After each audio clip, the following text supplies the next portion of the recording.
Live from WTOC, the Southeast News leader. The News Now starts on WTOC Plus. Thanks for joining us here for the news on WTOC Plus. WTOC has just confirmed the city of Rincon has fired their city manager. Here's what we know. We've just received a statement from Mayor Kevin Exley saying, quote, after much deliberation, the city of Rincon has decided to terminate the contract of Robert Byrd. This is not a for-cause breakup, but more of a for-convenience breakup.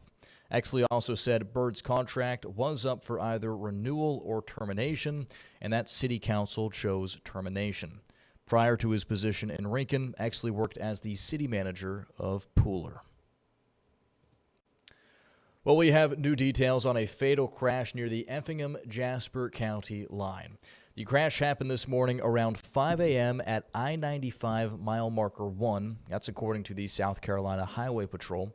A person was driving north in a Toyota Camry when it rear-ended a tractor-trailer. The driver of the Camry was killed, and traffic was backed up near the county line for quite a while this morning. The driver of the tractor-trailer was not hurt, and the crash is under investigation by the South Carolina Highway Patrol. Well, police are investigating an early morning shooting on Gouge Street in Carver Heights. Officers say it happened just before 4:30 this morning. A man is recovering after being shot in the leg and taken to the hospital. Police have not released a suspect description, and it's still unclear what exactly led up to the shooting. So stick with WTOC as this story develops. And Savannah police are investigating an overnight shooting on the city's south side. The shooting happened at a gas station on Largo Drive around 8:30 p.m. last night. A witness tells WTOC that an argument escalated, which led to the gunshots. Investigators say the people involved left the scene in separate cars, and officers are still working to determine what led up to it. Well, we have more details after state lawmakers approved a bill allowing residents to sue local governments over gun ordinances, and Savannah's mayor is now weighing in. The city of Savannah passed a gun ordinance back in 2024. The law punishes people who leave their loaded guns in an unlocked car. Mayor Van Johnson says the city saw a 30% drop in gun thefts since the ordinance was introduced. When asked if cities should have more flexibility than the state when dealing with local crime trends, the mayor said that lawmakers don't always see the realities city leaders face when it comes to gun violence. Instead of looking at it from a 30,000-foot view, looks at it from the eyes of people like me in cities who go to crime scenes where we see guns that have been acquired illegally, or suicides where guns have been acquired illegally, or little kids who shoot themselves or bring guns to school from guns that have been acquired illegally. The bill allows anyone cited under the ordinance to sue the city within a year of citation. The legislation now heads to Governor Brian Kemp. In the meantime, Mayor Johnson says he's reviewing the city's options for Plan B. At the State House, where the legislative session is now underway, national ICE operations are drawing scrutiny from Democrats at the Georgia Capitol. Lawmakers rolled out a package of bills aimed at limiting how the agency operates in the Peach State. Now, yesterday, Democratic lawmakers, advocates, and families rallied on the steps of the State House. The proposed legislation would require ICE agents to identify themselves visibly and limit law enforcement actions in sensitive locations like schools, churches, and hospitals. Mildred Pierre, whose husband Rodney Taylor is currently being held at a detention center, supports the legislation, but Republican leaders criticized the proposals. The gentlemen did not have any markings on their bulletproof vests. It was scary because they all had their guns, and my kids were in the car. As far as wearing of tactical gear, whether it be a mask, a helmet, or anything else, that is a decision made based case by case, and the supervisors make those determinations. Not a group of legislators sitting in an air-conditioned and heated room in the middle of Atlanta, Georgia. And staying in the State House, for the roughly 1 in 8 Georgians who use the SNAP program, there's a bill in the State House that could restrict what you can buy with SNAP benefits. The proposal looks to keep low-nutrient, high-sugar, and artificially sweetened foods out of grocery carts. It would only let you buy a certain amount of things like soda, juice, and energy drinks. Similar changes have gone into effect across 5 other states at the beginning of this year. This bill would also require SNAP recipients to recertify every 12 months around their birth date. Well, tomorrow, Governor Kemp will deliver his final State of the State address. It's set for 11 a.m. Thursday morning at the Capitol. He's expected to outline his priorities for the legislative session. The governor is in his second consecutive term, which runs until next January. We will be carrying the State of the State address live right here on WTOC Plus tomorrow at 11 a.m. Well, this is new this afternoon. The Georgia Department of Agriculture has confirmed a positive case of avian influenza, also known as bird flu, at a poultry operation in Henry County, Georgia. This is the first positive bird flu case of the year, the 4th case at a commercial poultry operation in Georgia since that nationwide outbreak began in February 2022. Now, Georgia's Ag Commissioner Tyler Harper said in a statement that bird flu poses a serious threat to Georgia's #1 industry and to the thousands of Georgians whose livelihoods depend on poultry production. They say that the Department of Ag deployed immediately, and staff is working to prevent any further spread and protect the state's poultry flock. Well, from bird flu to human flu, doctors here in Georgia have been warning of a pretty severe flu season. We're hearing from Dr. Andy Shane, the chief pediatric epidemiologist at Children's Healthcare of Atlanta. Dr. Shane says they're seeing high rates of flu transmission, especially here in Georgia. She even said that rates were the highest among children in the past several years. She says there are some concerning trends this season, including a drop in flu vaccination rates, but there are still steps you can take to protect yourself. We had an earlier start to our flu season this year in Georgia, and so I think that caught many people unprepared. And so we really encourage people to get vaccinated. It's not too late to get vaccinated. We often see a second peak in late January and early February with another strain of the flu virus. And so that strain is included in the current flu vaccine. And so we would really recommend that everybody 6 months of age and older get a flu vaccine if you haven't been vaccinated so far this season. Now, Dr. Shane also said it's imperative for pregnant women to get vaccinated.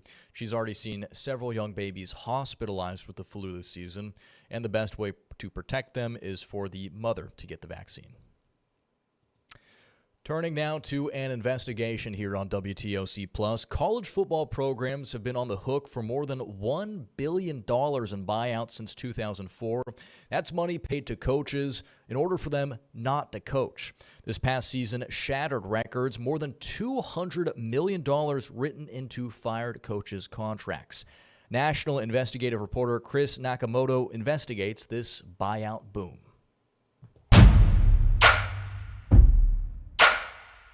It's game day at the Grove in Oxford, Mississippi. Hotty toddy, let's go. And many of these rebels are reeling. Hotty toddy, go Rebels. I think it was a terrible decision. Thought he was a better guy. We hate him too. Lane Kiffin's dramatic departure at the end of 2025 shook college football fans across America as teams chase gridiron glory.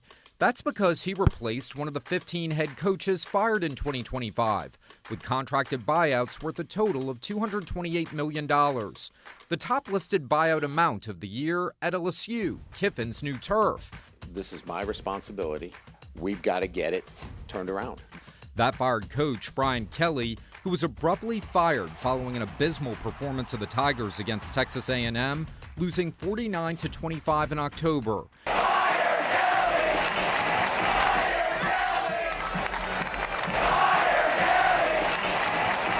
Emails obtained by Investigate TV show fans demanded the university make a change, while that game was still in progress. Fire Brian Kelly now. This expletive is pathetic what I'm watching. I can't deal with it no more. Change came quickly. Within hours of these emails flooding the inbox of Athletic Director Scott Woodward, Kelly was gone.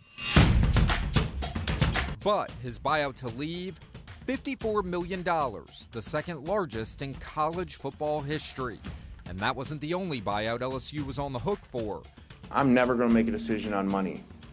And I'm telling you right now, I don't know what my contract is here. It also had to send money over to Oxford. Built into Kiffin's new contract, LSU paid hundreds of thousands to Ole Miss for his buyout and playoff wins.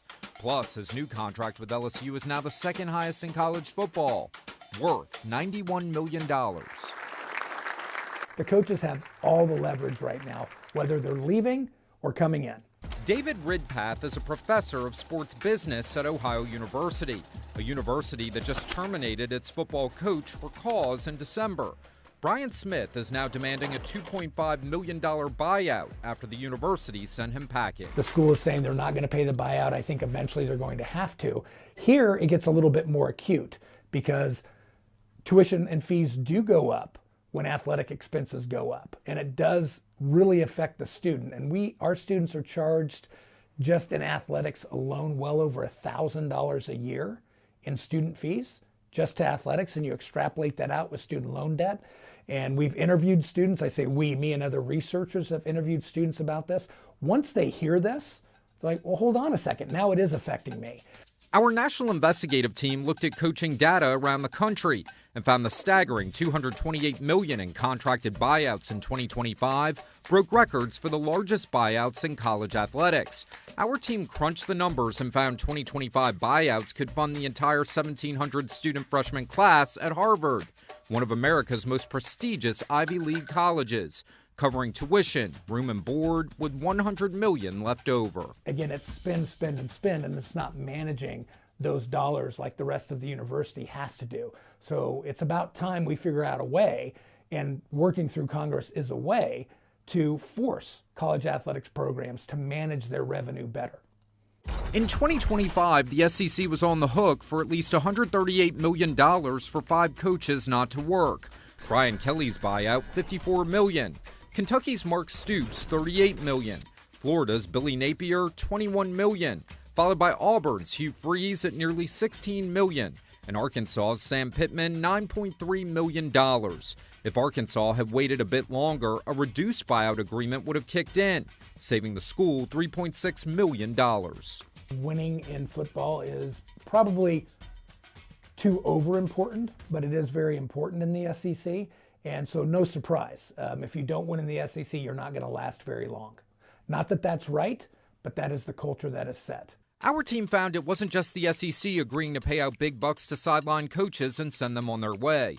The Big Ten, Big 12, and ACC all have contracts with buyouts totaling millions in double digits for coaches to leave. Jonathan Smith of Michigan State's buyout was $33.5 million. Mike Gundy of Oklahoma State, $15 million. And Justin Wilcox of Cal Berkeley, $10.9 million. The buyouts are made possible through mega contracts, ultimately leaving the university on the hook. That money is sometimes paid for by private donors or athletic foundations, like in Brian Kelly's case. Private money becomes state money. Just because it's privately donated doesn't mean that that is a free-for-all that can be just given to coaches and that's your get-out-of-jail-free card. All money is state money. Investigate TV reviewed the largest contracts from last year's fired coaches. We found money built in for courtesy vehicles from luxury car dealerships, access to private planes, golf memberships, millions of dollars worth of incentives if they win postseason games, and hundreds of thousands of dollars if the team achieves a 2.7 GPA. Incentives, some argue, shouldn't exist because coaches are already paid to do the job. I think we've driven ourselves off the cliff, and now, sadly, Congress is going to have to be the ones to rescue us. I hate to say we have to rely on the government for anything, but it's where we are, Chris. And I think we're going to have national standards to bring some sanity back to college athletics. But the sanity that needs to be regulated is the leadership, not college athletes transferring, not college athletes getting paid. They should be getting that. The insanity is at the leadership level and at the coaching level. That's where the regulation needs to happen. I love Lane Kiffin. I think it's a bigger school. I think that it's awesome that he went there. That was sorry how he lived. It was a great 6 years, but it was time for him to move on. He did. Thanks for the past 6 years. That's all I can say. There's no way a coach should be able to leave a team in the middle of the year to go, especially to an in-conference rival. It's ridiculous. Back at the Grove, many Rebels echo Rid Path's demand for reform. Lane Kiffin's abrupt exit has fans buzzing as a painful sting of betrayal lingers. I don't care for him. I hope he's unsuccessful. He made us better by leaving because now we are one instead of him. All right, great investigation there. The stuff with Lane Kiffin's even more crazy when you think about how far the team went in the college football playoff this year. All right, before we sign off here on WTOC Plus, I thought this was pretty cool. Check this out. Lego is interlocking with the Pokemon universe. The toy giant has unveiled its first ever line of Pokemon sets, marking a major crossover between two of the largest play brands in the world. The first collection will debut on February 27th, and it's inspired by characters throughout Pokemon's 3-decade history. The initial rollout features 5 fan favorites, including Pikachu, Eevee, Venusaur, Charizard, and Blastoise. Pre-orders are up now on Lego.com. I used to play with Legos all the time as a kid. I loved the Star Wars and the Lord of the Rings sets especially. I had like whole shelves full of those Lego sets when I was like in middle school, junior high. Maybe my favorite toy growing up. It's interesting because I feel like as of recently, Lego's kind of almost shifted in a way to be kind of like an adult collectible toy because looking at some of those Lego sets, they're bigger, they're more expensive, almost like display pieces for adults in a way. I know that they've done that with some Star Wars sets as well recently, so interesting little almost identity shift there with one of the biggest toy brands in the world.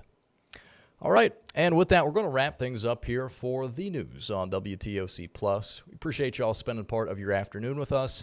We'll be back in just about 10 to 15 minutes at 1:30 for the First Alert Weather Show with Dave Turley. And in the meantime, you can always head on over to our website to get the latest updates at WTOC.com.